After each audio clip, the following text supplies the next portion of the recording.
It's the Andy Griffith Show, facts and trivia, with your host, Bob Snap.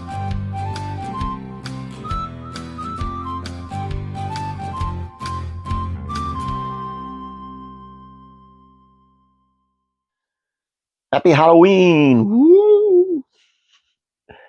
Welcome to the Andy Griffith Show, facts and trivia. Appreciate you being here. Today's video is like the rest on the other channels, or most of them, for the most part. It's a Halloween theme type thing. And I have eight episodes of the Andy Griffith Show that dabbled in the supernatural. And we're going to start with the most obvious, the haunted house. Where else to begin? Cobwebs, moving eyeballs, and paintings, floating hatchets. The haunted house is the closest the Andy Griffith Show came to horror. Comedy horror, of course. It's a Halloween tale that originally aired in October of '63. It would go on to heavily inspire the Don Knotts motion picture The Ghost of Mr. Chicken, which featured not only a similar plot, but many familiar Mayberry faces. Three Wishes for Opie. The seance scene, seen in this picture, is perhaps the darkest moment in the Happy-Go-Lucky series, literally. Look how dimly lit this moment is.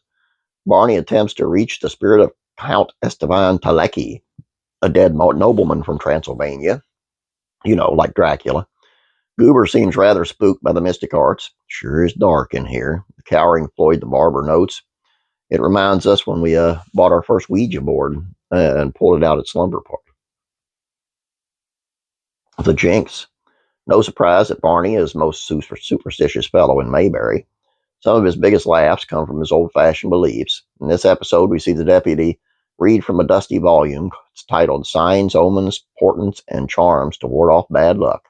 It's a book of spells from his grandmother, which means Barney Fife has a little witchery in his blood. That's why he chants goofy incantations like Sam's at the gate with a frosted cake, and fly away buzzard, fly away crow, fly down south where the winds don't blow, and wink 'em, blink 'em, anonymous Rex. And he also rubs Opie's head for luck. Back to nature. What's a campfire without a solid ghost story? Sheriff Andy tells a whopper. Bug-eyed Barney and Gomer shiver more than the kids. In the Andy's spooky tale, a man gets a golden arm after losing his appendage to a bear. Upon his death, bandits steal his golden arm, cursing him to wander the woods, moaning, "Where is my arm?" The Darling Baby. If anyone is more superstitious than old Barn, it's the Darling clan. Here Andy uses witchcraft, well, Opie's disappearing ink, to scare the heck out of the hillbillies. Ebum, shoobum, shoobum, shoobum. The sheriff mutters in his best mumbo-jumbo.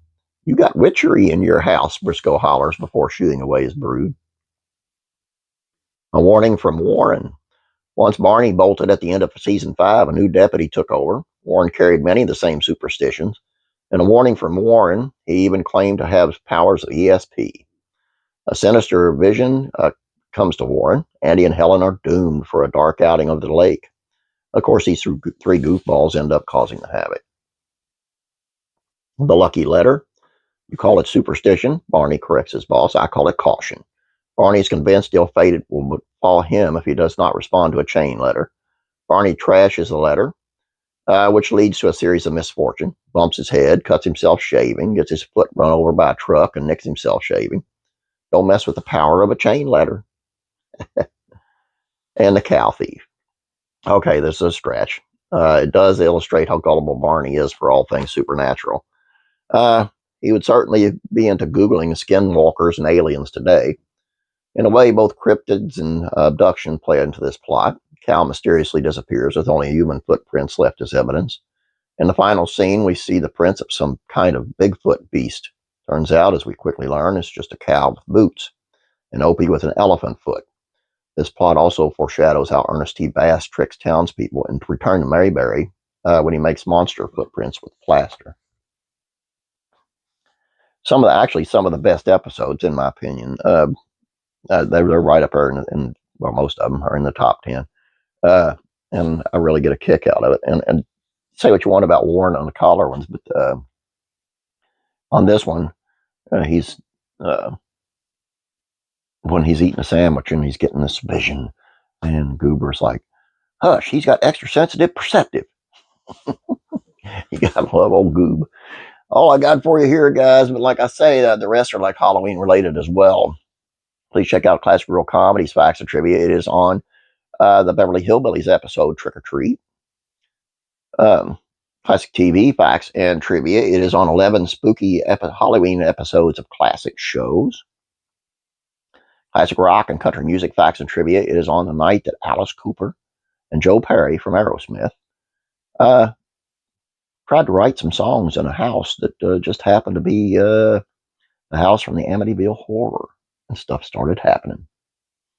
And Faith and Entertainment, 9 fascinating facts about Jonathan Roumie, the actor who plays Jesus in The Chosen.